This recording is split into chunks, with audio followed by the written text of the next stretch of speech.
தோனியால் கூட அதை கற்றுத்தர முடியாது. பிளே ஆஃப் குறித்து இப்போதைக்கு என்னட்டி தான் சொல்ல முடியும்னு வெற்றிக்கு பிறகு ஹர்திக் பாண்டியா பேசியிருக்காரு. இதை பற்றி தான் இந்த வீடியோவில் பார்க்க போகிறோம். மும்பை விசஸ் எஸ்ஆர்எச் மேட்ச்சில் சூரியகுமார் யாதவுடைய விரட்டலான சதம் காரணமாக மும்பை அணி ஜெயிச்சாங்க. ஜெயிச்சு பாயிண்ட் டேபிளில் 9வது இடம் பிடிச்சிருக்காங்க. இந்த வெற்றிக்கு பிறகு பேசிய captain Hardik Pandya play off குறித்து கேட்கும்போது, பிளே ஆஃப் குறித்து இப்போதைக்கு எனக்கு எந்த கணக்குமே தெரியாது, சுத்தமாக எனக்கு கணக்கு வராது.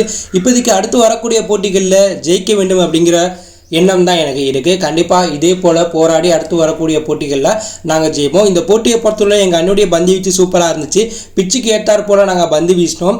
எங்கள் அணியை சேர்ந்த பவுலர்கள் சிறப்பாக போட்டதுனால தான் எதிரணியை சுருட்டணும். ஆனால் 150 ரன்குள்ளே எதிரணி சுருட்டி இருக்கணும். 20 ரன் எக்ஸ்ட்ரா நாங்கள் கொடுத்தது கொஞ்சம் வருத்தமாக இருந்துச்சு.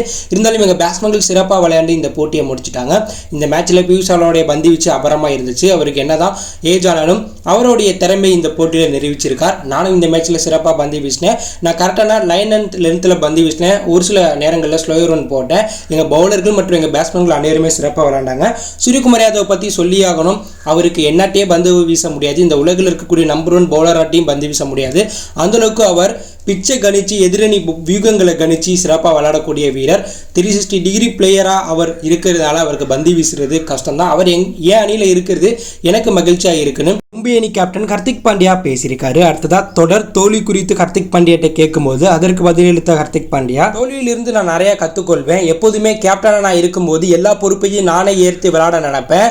ஏன்னா அப்போ தான் நம்ம தப்பு பண்ணால் அந்த பாடங்களை கற்றுக்கிட்டு திருத்திக்கிட்டு மீண்டும் கம்பேக் ஆக முடியும். நம்ம தொடர்ந்து தோத்துட்டு இருக்கும்போது நம்மளுடைய ஆசானான என்னுடைய ஆசானான டோனி கூட ஒரு சில விஷயங்களை சொல்ல முடியாது. அவர் கூட ஒரு சில விஷயங்களை நமக்கு கற்றுக் கொடுக்க முடியாது. ஏன்னா நம்ம பாடம் கற்றுக்கிட்டாதான் அதிலிருந்து மீண்டு வர முடியும். ஸோ அதுதான் இங்கே நடக்குது. ஸோ மும்பை இந்தியன்ஸ் அணி தொடர் தோல்விக்கு பல காரணங்கள் இருக்குது. அதை இப்போ என்னாட்டி இங்கே சொல்ல முடியாது.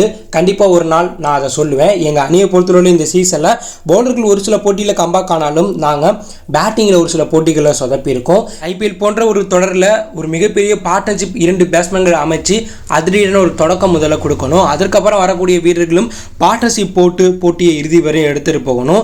இது போல் ஒரு சில விஷயங்களை நாங்கள் இந்த சீசனில் கோட்டை விட்டுருக்கோம். ஸோ கண்டிப்பாக இனி வரும் போட்டிகளில் வெற்றி பெற வேண்டிய இடத்துல நாங்கள் இருக்கோம், வெற்றி பெறுவோம். பிளே ஆஃப் குறித்து நாங்கள் இப்போதைக்கு எதையுமே பெருசாக யோசிக்கலை அப்படிங்கிற மாதிரி ஹர்திக் பாண்டியா வெளிப்படையாக வெற்றிக்கு பிறகு பேசியிருக்காரு. ஸோ ஹர்திக் பாண்டியாவுடைய இந்த ஸ்பீச்சை பற்றி நீங்கள் என்ன நினைக்கிறீங்க?